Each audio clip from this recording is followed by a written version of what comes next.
आज की इस वीडियो में हम आपके सामने ब्लैक क्लोवर के 171 एपिसोड को एक्सप्लेन करेंगे। तो चलिए बिना किसी देरी के वीडियो को फिर स्टार्ट करते हैं। एपिसोड की स्टार्टिंग में हमें नास्ट दिखाया जाता है जो कि अपने ग्रिम बॉल से एक स्पेल पढ़ता है, डेविल यूनियन मोड कैनन्स, और बोलता है आस्था तुम्हें स्ट्रॉन्ग बनाने का बस एक यही चाह रहा है कि तुम्हें अपने डेविल से पूरी तरीके से जुड़ना होगा और उसकी सारी एंटी मैजिक पावर्स को तुम्हें खुद यूज करना पड़ेगा, क्योंकि उसका भी डेविल उसे बस 50% अपनी पावर्स देता है। तभी अचानक से आस्था के पैरों के नीचे एकदम काला अंधेरा से छा जाता है, जिसके बाद उस अंधेरे में से बहुत सारे हाथ बाहर निकलते हैं और वो आस्था और लीवे को पकड़ लेते हैं, लेकिन आस्था उन्हें काटते हुए अपने डेविल फॉर्म में बाहर निकलता है। तभी आस्था को कुछ एहसास होता है और वो कहता है कि लीवे तो अचानक से कहीं गायब हो गया। तभी अचानक से उसे किसी की आवाज आती है और वो अपने कंधे की तरफ देखता है। उसके कंधे पर छोटा होकर लीवे बैठा हुआ था और वो आस्था को कहता है कि जब मैं तुम्हें अपनी पावर्स देता हूँ तो मुझे लगता है कि मैं छोटा हो गया हूँ। फिर नेस कहता है इन दी डेविल बॉन्डिंग कॉन्ट्रैक्ट में ऑर्डर देने वाले के पास होता है, दूसरे शब्दों में इंसान के पास, इसलिए मैं इतनी आसानी से अपनी यूनियन का यूज कर पाता हूँ। और अभी करंट सिचुएशन में तुम्हारे पास तुम्हारे डेविल की पूरी पावर्स नहीं है, इसलिए तुम बस अपने डेविल की 50% पावर्स ही यूज कर पाते हो। तभी आस्था लीवे से पूछता है कि मैं तुम्हारी सारी पावर्स का कैसे यूज कर सकता हूँ, जिसके बाद लीवे बोलता है कि इस बारे में मुझे भी कुछ नहीं पता और मैं तुम्हारी बॉडी पे कंट्रोल करके लड़ने का प्लान बना रहा था और मैंने कभी भी बाहर आके लड़ाई नहीं करी, इसलिए तुम जैसे लड़के ने मुझे हरा दिया था। और उनकी बात सुन के नेस्ट कहता है कि मुझे लगता है कि तुम्हें ये बात लड़ते ही लड़ते समझना होगा। और फिर वो अपना एक मैजिक कास्ट करता है और उन्हें बोलता है डेविल यूनियन का यूज करके मैं अपने हर डेविल का यूज करके उन्हें अलग कैरेक्टर में कन्वर्ट कर सकते हो, जैसे कि शैडो। और जिसके बाद उनकी आंखों के सामने बहुत सारे शैडो सोल्जर्स बाहर निकलते और ये देखकर आस्था एकदम हैरान हो जाता है। तभी आस्था के पीछे से एक शैडो बाहर निकलता और आस्था के ऊपर अटैक कर देता है। आस्था अपनी स्वॉर्ड से उसके अटैक को डॉज करता है, लेकिन उसके पीछे वाले जो शैडो होते हैं उसके ऊपर दोबारा से अटैक कर देते हैं। आस्था उनके अटैक से भी बचता है, तभी ऊपर से उसके ऊपर और शैडो हमला कर देते हैं और आस्था उनके अटैक को भी डिफेंस करता है, जिसके बाद नेस्ट कहता है अगर तुम मुझे आज नहीं हरा पाओगे तो ये शैडो जब तक गायब नहीं होंगे ये बढ़ते जाएंगे। आस्था अपने मन में सोचता है तो उसे याद आता है कि उसका 4 डेविल्स के साथ कॉन्ट्रैक्ट है, तो इसका मतलब वो इतनी बार मौत का सामना कर चुका है। और उसे बताते हुए कहता है कि तुमने डेविल्स के साथ सिमिलर कंडीशन में कॉन्ट्रैक्ट बनाया है, क्योंकि डेविल तुम्हारे कोई गुलाम नहीं है, इसलिए उसकी 100% का यूज करना तुम्हारे बस की बाहर है। लेकिन यही रास्ता तुमने खुद चुना है, तो इस रास्ते का इस्तेमाल करके मुझे हराओ आज तुम आस्था। आस्था कहता है कि आज मैं अपनी लिमिट को सरपास करके तुम्हें हराऊंगा। तभी आस्था के साइड से 2 और शैडो आ जाते हैं, जिसके ऊपर आस्था डीमन स्लेयर से हमला करता है और कहता है कि तुम्हारा नाम है डीमन स्लेयर कटाना, तो चलो कैप्टन यामी को बचाने चलते हैं और हम अपनी लिमिट को सरपास करते हैं। और आस्था का जोश देखकर नेस कहता है कि मुझे इस शब्द से सख्त नफरत है।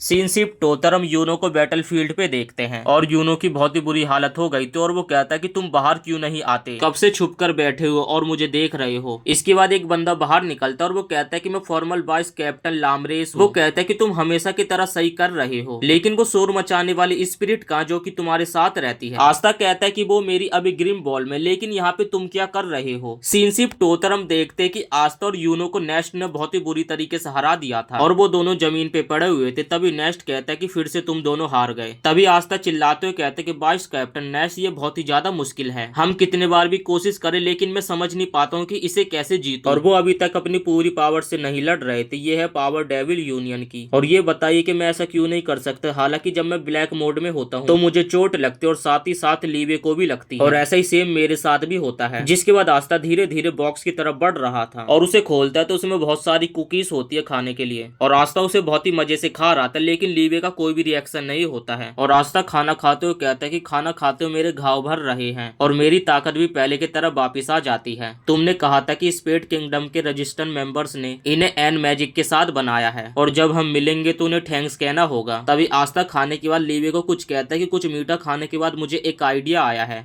जिसके बाद लीवे अपने मन में सोचते कि जब आस्था ऐसा करता है और about the 10% of time his idea is sure genius, इसका मतलब कि 10% टाइम वो स्मार्ट रहता है। और फिर हम देखते कि आस्था लीवे को अपने कंधे के ऊपर उठा लेता है और जोर से चिल्लाते हुए कहता है कि कंबाइन हो। और फिर लीवे सोचता है कि 90% तो ये एकदम बेवकूफ है। तब लीवे कहता है कि तुम 90% एकदम बेवकूफ हो, जिसके बाद आस्था कहता है कि मैं इधर उधर नहीं घूम रहा हूँ और इस तरीके से साथ में लड़ने से हमारा दिल और शरीर एक दूसरे से जुड़ जाएगा। और फिर लीवे ये कहता है अगर ऐसा होता तो पहले हम मुश्किल में नहीं पड़ते, और फिर वो दोनों वहाँ पर लड़ने लग जाते हैं। और नेस्ट उन्हीं की तरफ देख रहा था, जिसके बाद उसे अपना एक फ्लैशबैक याद आता है और उन दोनों के पास आकर कहता है कि अब बाकी लोगों से मिलने का टाइम है, और वैसे भी अब 2 दिन पूरे बीत चुके हैं। आस्था कहता है कि क्या कहा, अभी तक मैं तैयार भी नहीं हुआ और पूरे 2 दिन बीत चुके हैं। और फिर नेस्ट कहता है कि अब मेरे पास कोई दूसरा चारा नहीं है, और अपना स्पेल पढ़ने लगता है और उन दोनों से कहता है कि अगर तुम ये नहीं कर सकते तो दोनों यहीं पे मर जाना। और तभी आस्था का यहाँ पे दिमाग खराब हो जाता और नेस्ट अपना स्पेल पढ़ता है, माना zone dark prism hunting ground. और आस्था भी एकदम शॉक्ड हो जाता है। तभी उसके चेहरे पर एक जोरदार पंच लगता है और वो दूर जाकर गिरता है। तभी आस्था खुद को संभालते हुए कहता है आखिर ये चीज है क्या, और मैं यहाँ पर उसे महसूस नहीं कर पा रहा हूँ, तो आखिर मैं उसके ऊपर अटैक कैसे करूँ और मैं उसके अटैक से भी कैसे बचूंगा। नेस्ट कहता है कि तुम्हारे पास पोटेंशियल था, लेकिन फिर भी कितनी शर्म की बात है। और फिर वो आस्था के ऊपर बहुत सारे लगातार अटैक करने लग जाता है, जिसके बाद आस्था सोचता है डेथ डार्कनेस मेरे पास आ रही और मैं कुछ भी महसूस नहीं कर पा रहा हूँ। जिसके बाद आस्था खुद को हिम्मत देते हुए कहता है कि मैं इतने जल्दी यहाँ पे नहीं मर सकता हूँ। और फिर हम नेस्ट को देखते हैं, जो कि आस्था की इस ऑरा को देखकर एकदम हैरान हो जाता है। तभी हमें डार्कनेस दिखाई जाती है और उसके अंदर से एक आंख बाहर निकलती है। और इसके बाद हमें एक महल का सीन दिखाया जाता है और हम वहाँ पे जीनॉन को देखते हैं, और वो कहता है कि मुझे लगता है कि मेरा भाई एकदम ठीक हो जाएगा। और हम वहाँ पे मॉरिस को भी देखते हैं, जो कि कहता है कि मैं डायमंड किंगडम में सभी सोर्स री स्टडी का इंचार्ज था और मैं उसे ठीक कर दूंगा और पहले से भी वो स्ट्रॉन्ग और ताकतवर हो जाएगा। और हम उसके कैप्सूल में जो ग्रेटिव को देखते हैं और वो कहता है कि मैं इंतजार नहीं कर सकता, मैं फिर से उस बॉय से लड़ना चाहता हूँ। और फिर हम देखते हैं कि उस कैप्सूल में आइस भर जाती है और मॉरिस कहता है कि सब कुछ एकदम ठीक ठाक चल रहा है। और फिर लोटस कहते हैं कि हाँ सच में ये बहुत ही बुरा है। और इसके बाद हम उसका एक बैडएस लुक देखते हैं। अब हम 2 बंदों को देखते जो कि कहते अब इनमें से आप एक को कैप्टन यामी या गोल्डन डॉन के कैप्टन को समझ सकते हो। और इसके बाद सीन शिफ्ट होता है, हम आस्था को देखते हैं जिसके पास से बहुत ही डार्क पावर से निकल रही थी, और आस्था अपने शॉट से नेस्ट की तरफ एक स्लैश मारता है। और फिर हम नेस्ट को देखते हैं जिसके पास से आस्था के द्वारा किया गया स्लैश गुजरा था और उसका मैजिक साइड से गायब हो जाता है। और वो कहता है कि उसने जानबूझ के मुझे नहीं मारा था और मेरे हाथ से यूनियन टूट गया है, और जबकि उसने मुझे छुआ भी नहीं था और उसने मेरे मैजिक को भी काट दिया। और मुझे पता था कि अगर वो अपनी पूरी पावर से इसे यूज करता तो मैं हार भी सकता था। और यहाँ पर उसकी हालत खराब हो जाती है और उसके चेहरे से पसीना भी निकलने लगता है। और तभी आस्था कहता तो चलो मैं रेडियो दोबारा से स्टार्ट करते हैं, जिसके बाद नेस्ट कहता है अभी नहीं। और फिर नेस्ट कहता है कि तुमने इसे एक पल के लिए यूज किया था, लेकिन अभी भी तुम्हारा इसके ऊपर पूरा कंट्रोल नहीं है और तुम इसे उतना ही जानते हो जितना कि मैं जानता हूँ। ये सुनकर लीवी अपने मन में सोचता है ये कह तो सही रहा एकदम। और फिर नेस्ट कहता है कि अगर तुम ऐसी हालत में एनिमी की एरिया में जाओगे तो तुम मारे जाओगे, और मैं हमेशा ही अपनी शैडो मैजिक का इस्तेमाल करके तुम्हें और सभी ब्लैक बुल्स के मेंबर्स को देखा करता था, और तब मुझे पता चला कि तुम बिना मैजिक के पैदा हुए थे और तुम्हें एक डेविल ने प्रोजेस कर लिया, और तुम हमेशा ही से एकदम सही थे, और मैं अपने ग्लोवर डेविल को यहीं पे छोड़ दूंगा। ये सुनकर उसके डेविल को शॉक्ड लगता है, जिसके बाद नेस्ट जाते हुए कहता